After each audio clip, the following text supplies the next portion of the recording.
Hi, everybody. Good evening.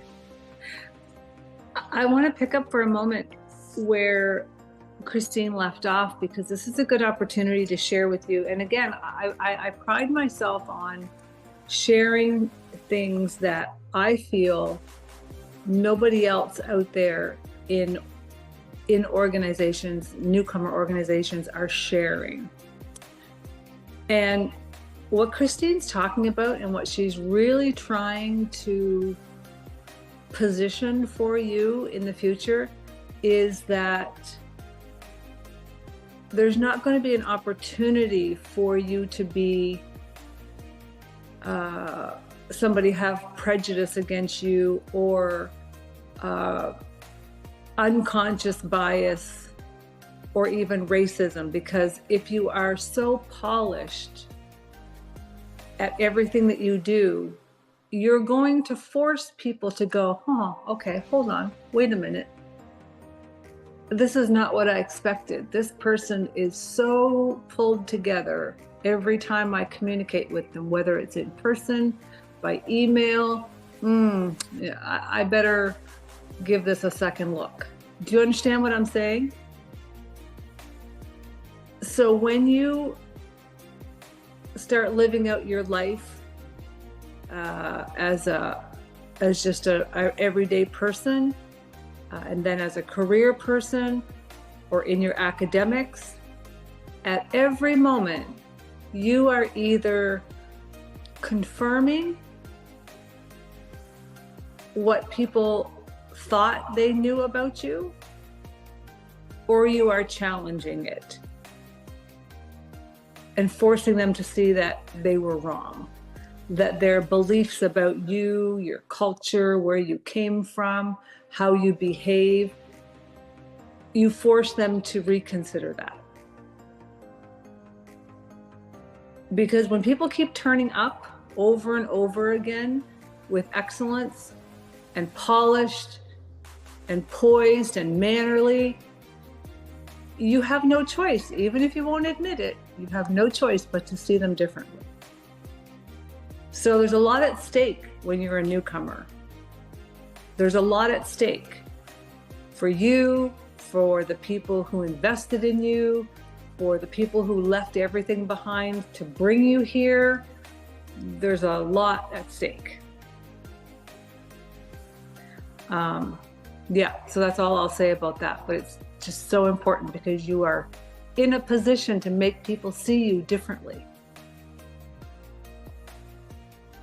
Who watched the videos? I admit I had to go back and watch this hour-long video myself because it's been a long time since I recorded it.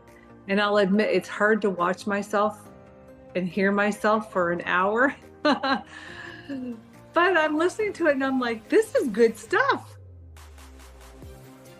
Really good stuff for people to, not just newcomers, not just young people. This is good stuff for people to hear and to brush up on. Because since COVID, we have got real sloppy here in Canada with being nice people. You know, we used to be known worldwide in Canada for how polite and mannerly we were. There's jokes made about it. It's, we were nice people. Since COVID, I don't know if that's true anymore. I think we've definitely lost our manners and good common sense and consideration for other people, kind of gone out the window. So again, this is an opportunity because of this program for you to realize how much easier you can make your life if you are really good at these things. That's why I taught all three of my kids. I'm like, there is nobody in your way. There is no competition in your way. If you can have an education and be really good at this first impressions stuff, manners and behavior. So I say the same thing to you. The path to the top, there's not many people in your way. If you decide to be polished and well-behaved and mannerly and nice, are you always going to get it back from people? Nope, not these days. but that doesn't mean that you still shouldn't lead with your very best. I sometimes struggle with that myself. I'm very polite. I always say please and thank you. And if I don't get it back, sometimes I'm like, I just said thank you. Like, give me a you're welcome. So you have to make sure that other people's poor behavior doesn't change who you are, right? You decide what is a level of behavior that you want for yourself, and you just do it, no matter if somebody gives it back to you or not. That would be my advice. Otherwise, it would be really easy to say, the heck with it. Nobody says you're welcome anyway, so why am I bothering to say please and thank you? No, don't be that person. Don't let other people's poor behavior change how you conduct yourself. So that's enough from me. Let's start hearing from everybody about, the customer-centered philosophy. We're talking about the workplace. So all of that stuff. Greetings and manners, the Canadian hiring process, resumes, dealing with angry customers, all of that. So let's start with David. A company or an employer puts their customers first. So like they prioritize or customize their products and services to satisfy their customers' needs. You said what is brand, what does it mean to be a brand ambassador? Then like it was to do your best and be the face of the company or employer's brand. So when you mean do your best, not only in the office, you also meant in places where you have friends, you go out for gathering parties, you should always represent yourself well, because when they ask you, for us as kids, when we behave, whether we behave nice or otherwise, they normally ask, which school do you go to? So when they ask which school do you go to, most times they are for two reasons.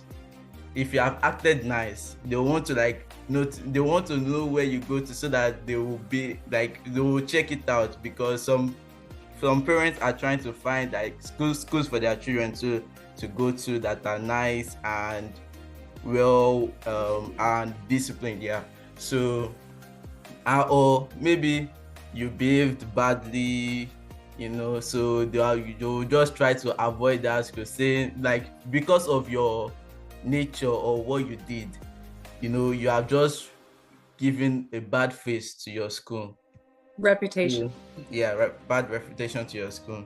Then you said that in order to be a good ambassador, you have to be passionate about the product. I heard a story before about a senior manager of a company that was in a meeting, and the person that hired him, just threw the question to him that mention one of our products and services, and he could not mention any. There and then he was fired, because if you're a senior manager and you don't even know one of your products that you are selling through the company, then how do you evaluate other people, your staff members and all of that? And then you said that we should also have good communication skills. So what this customer-centered philosophy taught me is that we should just focus on putting the customer first. We should listen, show empathy, solve problems, not just follow a script, because if you follow a script, at some point you'll not be able to keep up, because you cannot act for the rest of your life, except that is what you do day to day. Build long-term trust and loyalty to customers, that when they just see you, when the customers see you, they'll be like, I want her to do this for me, because of their past experiences with you. And in Canada, when I came here, I noticed that drivers will normally stop, you wonder whether they are waiting for you. You wonder, like, are they waiting for me? So that kind of thing, you want them to know that this company is about this and this. We are trustworthy, we are compassionate, we always treat our customers, like from the school I'm coming from in Nigeria, no matter what, they will first, like, if you like, even if a teacher gets into an argument with a student, and when they call the parents, they don't just get angry all of a sudden. They first of all sit down, talk between both parties. They don't just choose between one side story and judge like that. So you need to set out your core principles and follow them strictly. Thank you. Thank you, David. That was an amazing start. Yeah, so a customer-centered philosophy really is that the customer is at the heart of everything that the business does. And so think about you getting your first job, like at a small business somewhere maybe, or even working for a large company. Somebody is behind that company or small business. Somebody has put their whole life and their money into these businesses, and they're entrusting their number one asset, which is their customer, with you if they hire you. So if your first job is like for a small business, locally in the St. John area, for example, they're trusting you with their customer. And in some cases, there are small businesses that really tailor specific products and services to their customers. And sometimes those products or services can be a little pricier.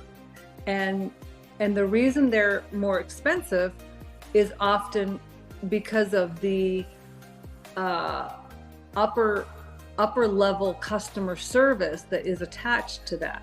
So if they have a employee who is not a good brand ambassador, not mannerly, helpful, nice, welcoming, then people will start to say, I don't see the value in going there. I'm not spending my money there anymore.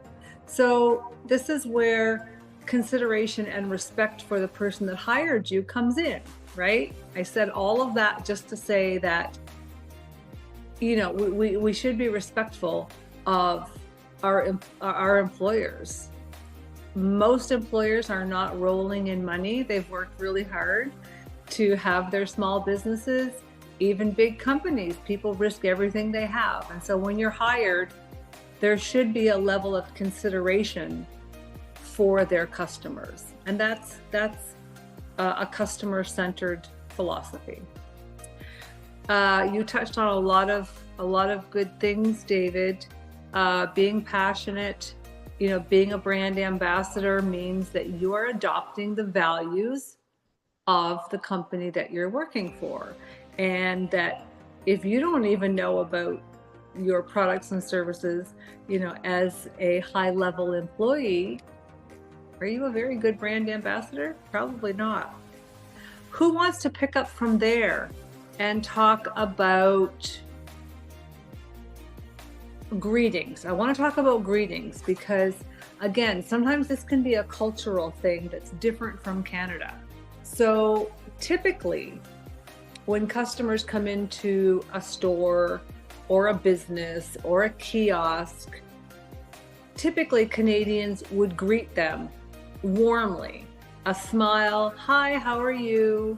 How are you today? And a smile and eye contact and acknowledge that you saw them. So who wants to talk a little bit about that? Emmanuel? Kira. In the video you said when someone comes into an organization or maybe like coffee shop or something, you greet them, make them know, show them that you are glad they are here. Make eye contact, have good eye contact, have a nice welcoming smile, and just make them feel relate to them, make them feel okay And if they are like shopping and you look at them, look for any kind of body contact, so you can know that if like they are looking for something or they need to, so that if you don't find out that they're looking for something, you can go over to them and ask, please excuse me, can I help you? Then you help them. You also said that you use manners like please, like when you want to tell them this is over there, you can use manners like please, thank you, excuse me, I'm sorry. So you still said that in the video that we should express our gratitude, offer assistance when needed, and most of all, we should never use foul languages. Right. Yeah. Very good. Very good. Yeah. And so always, if you're in a customer service role, greeting them, nice manners, eye contact, smile, let them know that you've seen them. And then just be what I call discreetly aware of, if they're walking around, if they just seem to be browsing, or do they seem like they need help because they're actually looking for something specific. So just being discreetly aware of when it might be appropriate to say, can I help you find something? Because you don't want to be too on top of them, but you don't want to ignore them either. And then, yes, Emmanuel, you touched on, body language, being polite, manners, please, thank you, excuse me. Those are all really important. Again, even if they don't say them back to you, that's okay. You do you, right? You take the high road, you use your manners. And Emmanuel, you mentioned about being, just being grateful, acknowledging, that you're grateful to be there, offer assistance, and above all, in a customer service role, never use foul language. So that was very good. Who wants to pick up on, this is interesting because this has happened a few times in the workplaces with different cultures that just take things, just receive information in a different way. So sometimes if in the workplace, if a coworker or a customer is being really friendly, maybe even overly friendly, be sure not to interpret that as a request for friendship or more, right? It's not necessarily that. It's just people being mannerly and friendly. So it's important to know the difference between taking something further and leaving it alone as just being mannerly and nice. Who wants to talk about, and I know you guys are all still relatively young, but who wants to talk about the job market? I would specifically like somebody to start off with the hidden job market. Did that make sense to any of you? I think you can turn on your camera too. Do you want to pick up kind of on like the hiring process, the hidden job market? If you listened to that part on my video, the importance of networking, connections, being relatable, like just anything that you want to chime in about with regard to the hiring process part of the video. I feel like the hidden job market, I didn't understand that part too well, but from my experience, all I know is that the relatable aspect of it was really helpful in landing my job, especially the guy that was doing our interviews. He was a theater kid in high school, and he said, what do I do? And I was like, oh, I'm really into theater. And he was like, that's really great. I know a bunch of theater kids. And he started like saying a bunch of stuff that he didn't know if it was true about me, but he assumed so because I did theater. He's like, well, you must have a very strict schedule and you must be very dedicated and a lot of other stuff. And we had that mutual bond, and it was a lot easier to communicate with each other after that. That is such a great real life example, Kaima, because that is exactly what happens when you make yourself relatable, is that all of a sudden now you have a rapport. You have more of a relationship with this complete stranger than the next person walking in. There is a baseline connection between you and that person. That is an excellent, excellent example. Let me explain the hidden job market, because this is really important for you guys to know as you get a little bit older. Because at your age, it might be common to think that, oh, there's a job, I'm going to apply for it. Hopefully I'm the one that gets it. Seems pretty simple, right? Not so fast. The hidden job market. So 60 to 80% of jobs that are available are filled through this hidden job market. So that's a lot. If you have a pie, up to 80% of it, so 8 out of the 10 slices are gone. That's the hidden job market. What that means is, if a company or a small business or a medium-sized business has to fill a position, they will first ask people around them, friends, family, and then they will go inside the business. They will post it internally and ask their other employees and their co-workers. So far, that job has never been posted to the general public.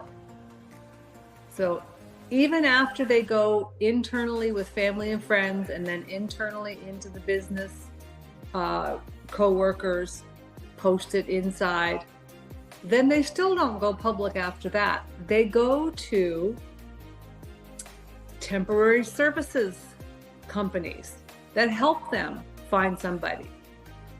Those people first go internally.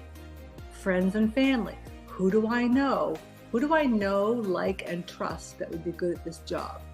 So they themselves go internally first.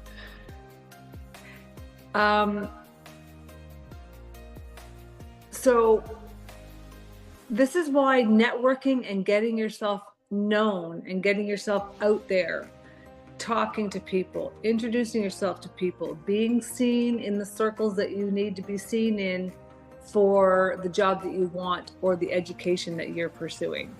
Because jobs, especially in New Brunswick, are gotten through networking. And somebody knows somebody that knows somebody that hires you. That's how it works. It's less like that in big cities, but it's like that all over Canada.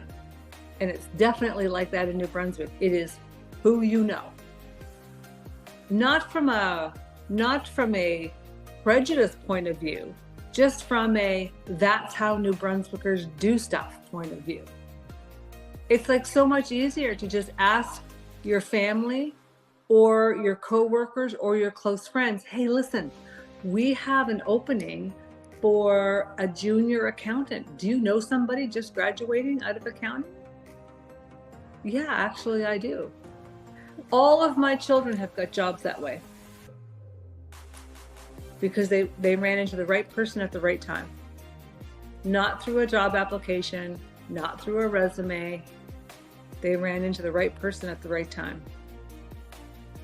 So that's the hidden job market. And it's really important that you understand what that is. 60 to 80% of jobs are filled in the hidden job market. So do you guys have does that give you a better understanding of that? Yeah. Good. Because it is really important, I'm big on of knowing the rules of the game. If you're going to succeed, you have to know what the rules are. If you're going to succeed, you have to know how the system works, whatever the system is for anything. The person that knows it the best wins. And so when it comes to getting educated and getting out there, starting your careers or even getting your first job, it's really important for you to know that when you're standing at the bus stop, don't just stand there and look at your phone. Turn left and turn right and say something to the person beside you. Hi, you know, great day. Nothing like waiting for the bus when it's 30 below zero, eh? Make conversation, make connections. Even when you think it's for no reason, you don't know when you're going to meet that person again. And it could be the person that gives you a job. So, yeah, take advantage of meeting and having a connection and finding something to be relatable on. Take as much advantage of that as you can, because that's how stuff happens. That's how stuff happens. Back to Kaima's example. That was a perfect example of making yourself relatable. Okay, the hidden job market. MK, are you up and running yet? Yes, I am. Yes. Oh, great. So what do you have to contribute to that part of the conversation? The hidden job market, networking, connections,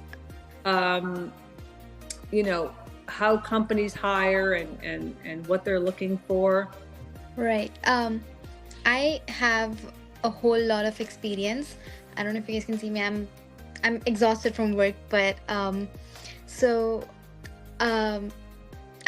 could literally hold an hour session about this. Good. With my own personal experiences as well as with what I have seen. So when I was working with the St. John Newcomer Center, I was working as an employment advisor. So I am very well aware of how to navigate the Canadian job market. When I will give you a simple example of how much I gained from that job was basically after my graduation, it took me about 2.5 months, which is not as bad as we compare with the other people, but it took me 2.5 months to get a job right after my graduation. While when I was supposed to switch my jobs after St. John Newcomer Center to where I'm working now, it took me literally 3 weeks to get the position and the offer letter. So this hidden job market, awareness about that is so important and so crucial, because both my jobs in the actual Canadian working world have been through networking.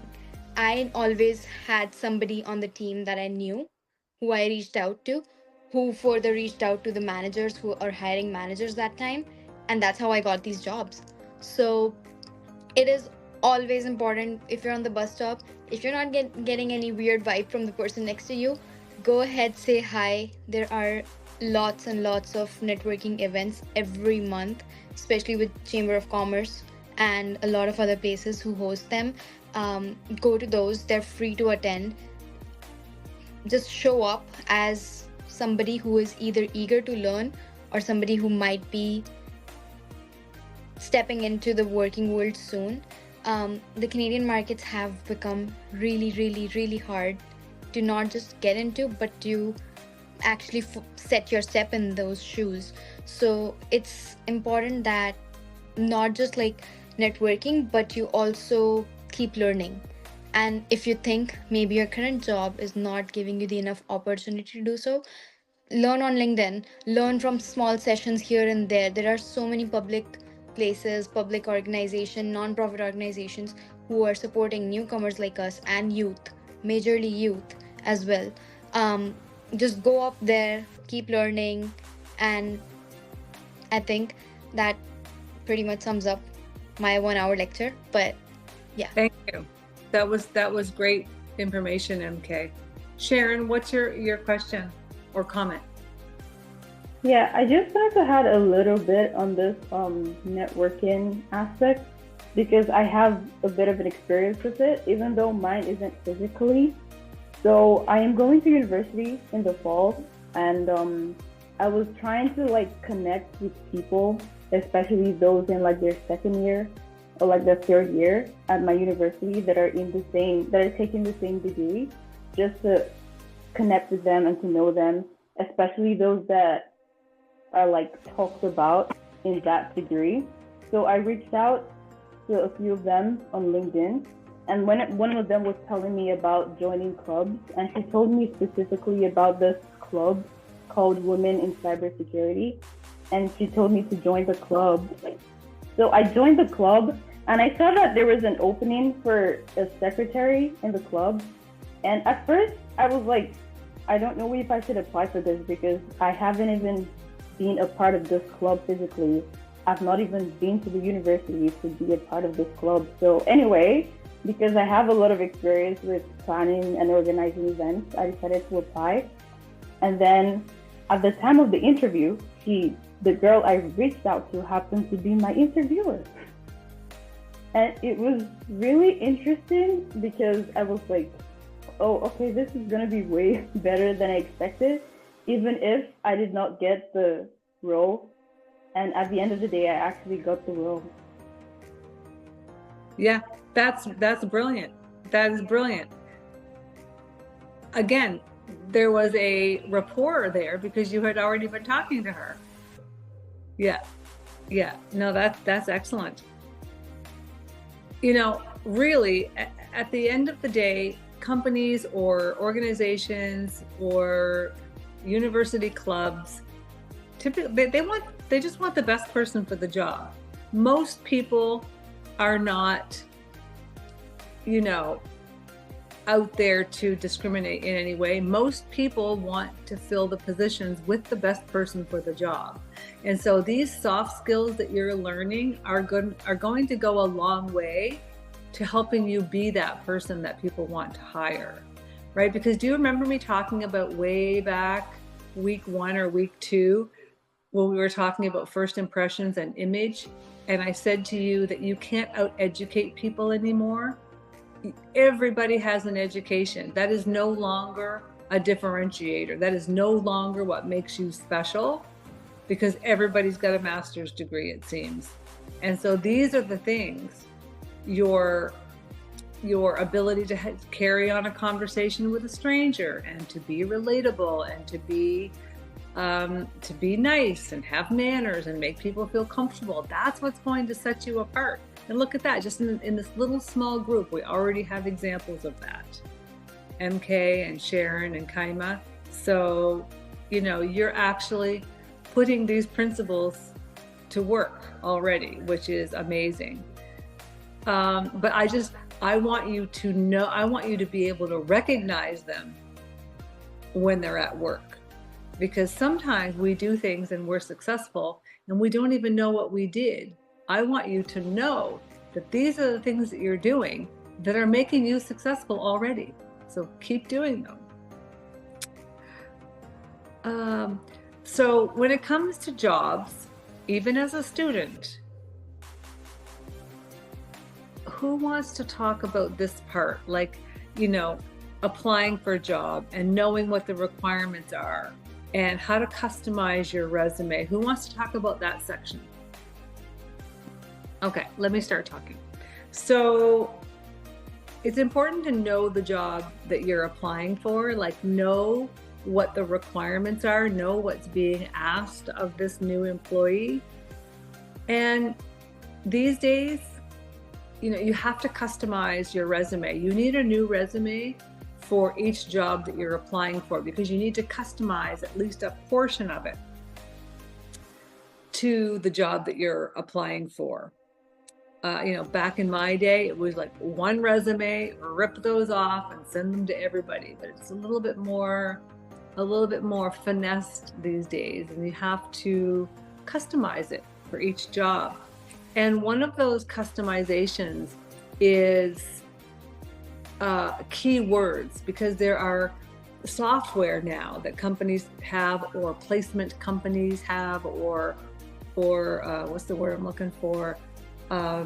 Temporary services companies. They have software that goes in and grabs keywords. So if they're hiring an engineer, they may say pick up on engineer, electrical, draftsman, leadership, management. Like they can pick up on, ask it to grab keywords.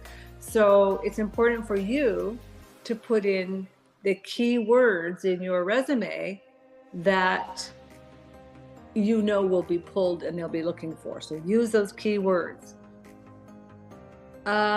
Interview modes. When it comes to interviews, They're so much different nowadays than they were when I was getting a job. So a first-time interview could actually be an automated interview that has nothing to do with you speaking to another person. You may have to go online or on the telephone and answer a bunch of preliminary questions. That could be step one. Or an interview could be just over the phone or by Zoom or some other online platform where it's just, a basic interview. Hi, nice to meet you. Tell me a little bit about yourself. And then perhaps another interview is in person, or the second interview or the third interview. So interviews these days are across many different modes using, various technologies and in person, all of that. So you really do need to just be open to talking to these people in a myriad of different ways.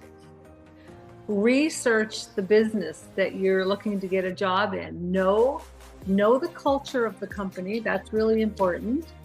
And know who the top tier leaders are, or senior managers, or the manager if it's a small business. And know things like, their mission, their values, what they stand for, how long they've been in business. Because that will be one of the interview questions is, what do you know about my business? Right? So make sure you can answer those questions. Okay, who wants to talk about, I'm going to come back to Chinamarin. You'll probably be close to last anyway. Let's talk about teamwork. Can you talk about teamwork from the video? Okay. So, teamwork. When you are leading a team, or you're participating in a team, like for a group project or for like a class, always listen to what everybody else has to say. If you want people to listen to you as you're talking or you're giving your own opinions, you should also listen to them as they're giving their own opinions.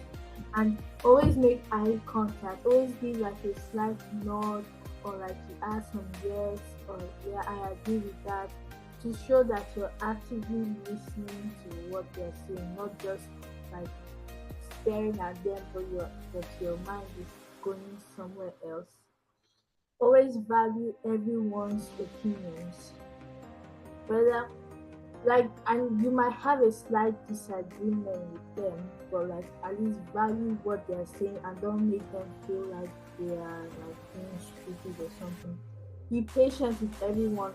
Give everyone time and space to do their own stuff, and then at the end maybe you can like gather all of them up and then you can combine your ideas together to make a big one. Always reach your deadline with your group. Don't be that one group that's always late to everything, always late to work presentations and all those things. Be like the group that everybody always looks forward to like joining, and be an accountable group. That's what I learned from my teamwork aspect of it. Yeah, that's great. One thing I like that you mentioned is carry your weight as a team member. My youngest daughter graduated in May from St. FX University, and during her last year, she was a business student taking accounting, so it was a pretty tough course, and they had a lot of group assignments, and because she was in business and accounting, there weren't many females, so oftentimes her team was comprised of young men and herself. And she would always say to me, I'm the only one pulling my weight. Like, I'm the only one doing the whole assignment. And so she used to refuse to put her teammates' names on the assignment because she said, I'm not doing that. I did all the work. So if you are someone who doesn't pull your weight while you're in university, you're probably going to be somebody who doesn't pull their weight in the workplace, and it's just not appreciated, and it doesn't make for a good team environment. and it will definitely cause problems because, you know,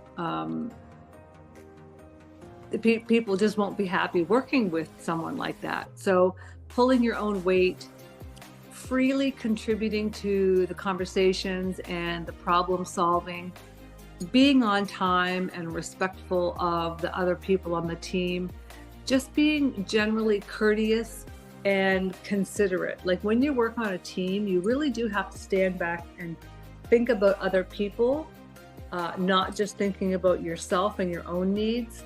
So when you do work on a team in a workplace, it does take a little bit more care and attention, for sure. Because when teamwork goes bad, it can go very, very bad. And so we just want to try and not be the reason for that. Okay, the last thing we're going to talk about in the workplace is let me see, dealing with angry customers. Who wants to take that one? This is the last topic for the night. Dealing with angry customers, it's important to not escalate the situation. Do not engage with the customer and reply angrily. That would make the situation worse. Oh, and MK said she just encountered one today. So I'm going to come back to MK, but I'll just highlight some of the aspects that support what Zara just said. So the big thing about dealing with angry customers is listening is key. Like, just let them talk. Empathize with them. You're not necessarily agreeing with them, but you're empathizing. Like, I'm sorry that happened. I'm going to do what I can to make this situation right. So listen and empathize, and if necessary, apologize, but you're always apologizing on behalf of the business, not necessarily you personally.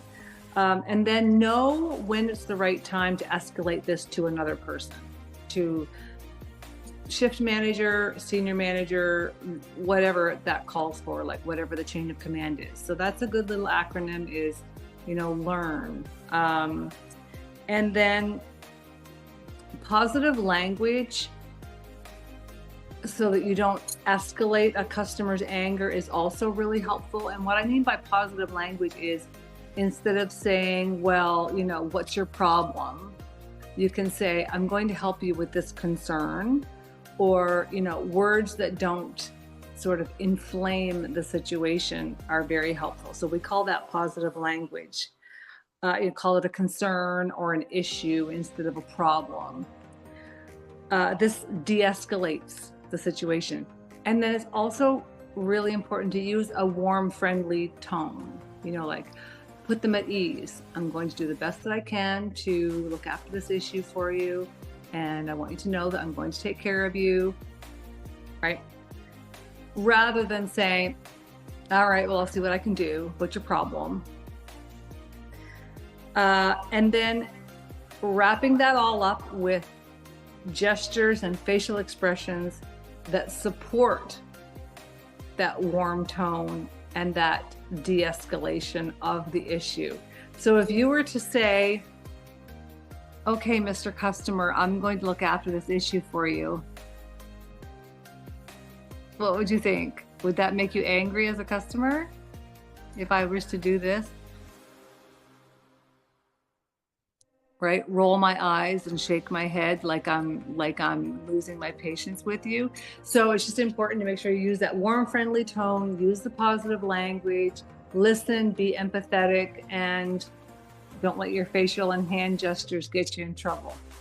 So that's about it. We covered everything that was in the video.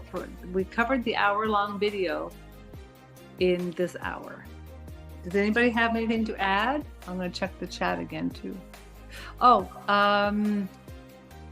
Sharon has a hand up, and then we'll come back to MK. But before that, I want to hear what Shiloh and Oshone thinks about the video, at least, even if it's just a sentence. So I noticed something. I saw that there was a acronym called LEARN. That L is for listen, P is to empathize, A is apologize, R is resolve, and N is notify. So yeah, to follow that when you're dealing with an angry or unsatisfied customer. Exactly. Yeah. That's excellent to keep that acronym in mind. But I'm glad you picked up on that. Okay, so let's go back to MK. So it wasn't exactly a customer, it was a mother calling out of frustration for a student who, so I work at a university, by the way, and my job consists of a lot of things. One of them includes talking to students or their guardians or parents to see how to make their university life as smooth as possible. So mother calls and she was worried about the student, her son, who had issues registering for courses, and the school is literally starting in 2 weeks. So she was actually being thrown from one campus to another for advising of courses, and obviously she was in a very strict tone, and to make things hard, it was a phone call. It wasn't a face-to-face interaction. So to actually appropriately manage that, and Sharon actually just told us about Learn, and it's really good, and I have heard of that short full form or abbreviation really a lot around, especially when you're working for working to solve somebody's questions and queries. So I made sure that first off, my tone is as welcoming as possible. I made sure that I'm listening to the frustrated mother, because half of the times it happens when, and it happened with me, if I'm frustrated, I'm calling some customer service, I may realize down the line, oh, the issue was right, like the solution to the issue was right in front of me.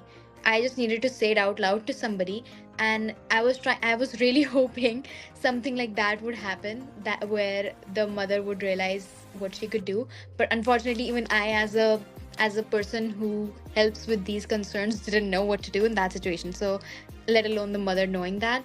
So to make sure, I jot down her phone number so that I could call her back as soon as I get the reply. I got the email for the student to make sure that we're not only communicating via the phone, but we're also providing written communication at the end of the day. And at the end of the day, the mother had called back saying she's sorry for the frustration. She has her way out of this issue now, and she's super calm. So all in all, it was awesome to just set your tone in a way that you're welcoming, you're listening, you're not. I was apologizing for sure, but I wasn't apologizing for the fact that I don't know what to do. I was apologizing for the fact the way she was being treated because of other people dodging her off from one thing to another. Right? Because to me, it was the very first time I'm encountering something like that. So it's always important, I think, when you're dealing with a bad customer, is that you not only say sorry and make sure the person is at comfort, you are at the comfort at the same time. Yes. Yes. That's a great story, MK. Thanks for sharing. May I add something? Yes. In a lot of situations, especially when, one thing I realized and a lot of my friends told me, when you're working your first job, usually a lot of people I know, they go to like fast food, or there's a lot of face-to-face interaction, and you're gonna encounter a lot of really, really nasty customers. I've had some like a few days ago, and especially if you're still, because I know a lot of people in this class, in this course, we're still kind of like kids, it's best to like de-escalate the situation and not run away from it, but don't try and fix it yourself, because you're not in charge in a sense. Like when we were told how to deal with it, it's calm the customer down and then get the shift lead and see if they can deal with the issue, because a lot of the times people are complaining about something that is completely out of your control. Sometimes it's other really minor things and you can handle that, but when it's things out of your control, try and remove yourself from the situation and put the person in charge there, because it can escalate and make it really, really bad for everyone. Because in the end, the customer, if they're upset, they can just go home and that's it for them. But for you, you could get suspended, you could lose your job. So you just have to be really cautious with how you handle people and never fight back.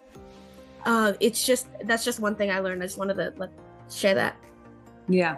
Thank you, Kama. Shiloh want to say something. Shiloh? Yeah, I'm back now, and I just wanted to add on the marketing that wherever we go, we should always make ourselves available, and we should always make ourselves approachable. That way we may have a lot of opportunities and a lot of other ways to get connections. It may not always be you meet someone, you're the CEO of a big company, but it may always lead to these small interactions that can get us far in life. So that's all I wanted to say. Yeah, very well said. Yeah, I think that's everyone for the night. Yeah, except for Oshone, Chidubem, and Chidima, who will be sharing their thoughts on Saturday. Okay, so I'll see you all on Saturday. All right, guys. Enjoy the rest of your evening. Thanks, Lorraine. So you're welcome. Bye, everybody. Bye. Bye.